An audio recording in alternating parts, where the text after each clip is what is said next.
আসসালামু আলাইকুম viewers, I hope you are all well. আলহামদুলিল্লাহ আমরাও ভালো আছি। 15ই জানুয়ারি মানে গতকাল আমার ছোট ভাই আরাফাতের বার্থডে ছিল।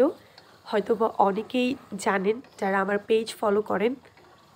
তো বার্থডে মিন করে বা অ্যাকচুয়ালি বার্থডেকে ডেডিকেট করে ওইভাবে আমরা কিছু করি না বা কোনো ধরনের সেলিব্রেশন করা হয় না। কিন্তু আমাদের থেকেও আরাফাত ওর বার্থডে নিয়ে অনেক বেশি এক্সাইটেড। ইভেন আরও কয়েক মাস আগে থেকেই ও বলে রেখেছে ওকে কি গিফট দিতে হবে, ওর বার্থডেতে কী করতে হবে না করতে হবে।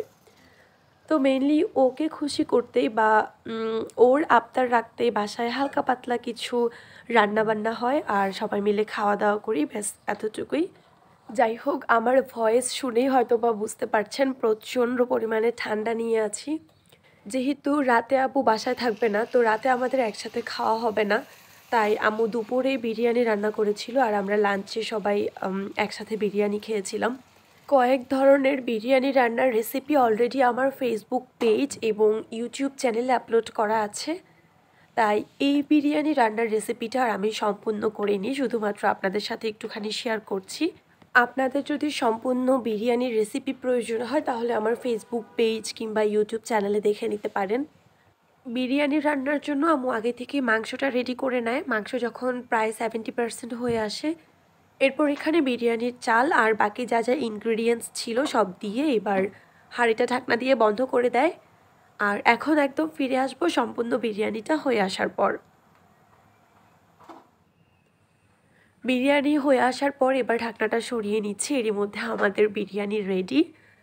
বিরিয়ানি আমার অনেক পছন্দের, শুধু আমার না, আমাদের 3 ভাই বোনেরই বিরিয়ানি অনেক পছন্দের। বাসায় যদি বিরিয়ানি রান্না হয় তাহলে তো আমরা মানে দুপুরে খাবো, বিকেলে খাবো, রাত্রে খাবো, এরকম একটা অবস্থা। তো আম্মু বিরিয়ানিটা একটু নেড়ে চেড়ে মিক্সড করে নিচ্ছিল আর তারপর সবাই মিলে আমরা একসাথে আমাদের লাঞ্চ শেষ করি। আর এই যে আমাদের বার্থডে বয়, ও তো অনেক খুশি, কারণ ও যা যা চেয়েছে সব কিছুই হয়েছে। আরাফাতের বার্থডেতে যে ওকে স্পেশালি কোনো সারপ্রাইজ দিব তার কোনো উপায় থাকে না, কারণ ও আগে থেকে আমাদেরকে বলে দেয় যে ওর বার্থডেতে কী কী করতে হবে না করতে হবে। তো এখানে একটা কেক বানাচ্ছিল, সেটাও আমাদেরকে বলে দিয়েছে যে ওকে একটা বার্থডে কেক বানিয়ে দিতে হবে। যদিও ও না বললেও আম্মু ওর জন্য কেক বানাতো।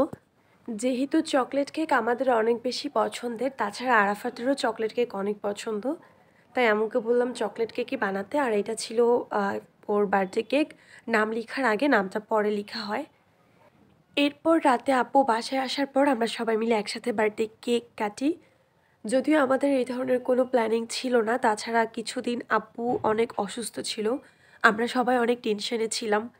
কিন্তু যেহেতু ছোট ভাই আমাদের আর পরিবারের ছোট সদস্য, তো ওকে খুশি করতে বা ওর আবদারগুলো পূরণ করতেই ছোটোখাটো কিছু আয়োজন বা সবাই মিলে সুন্দর একটা সময় কাটানো, ব্যাস এতটুকুই।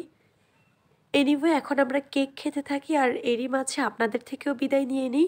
সবাই ভালো থাকবেন, সুস্থ থাকবেন। আল্লাহ হাফেজ।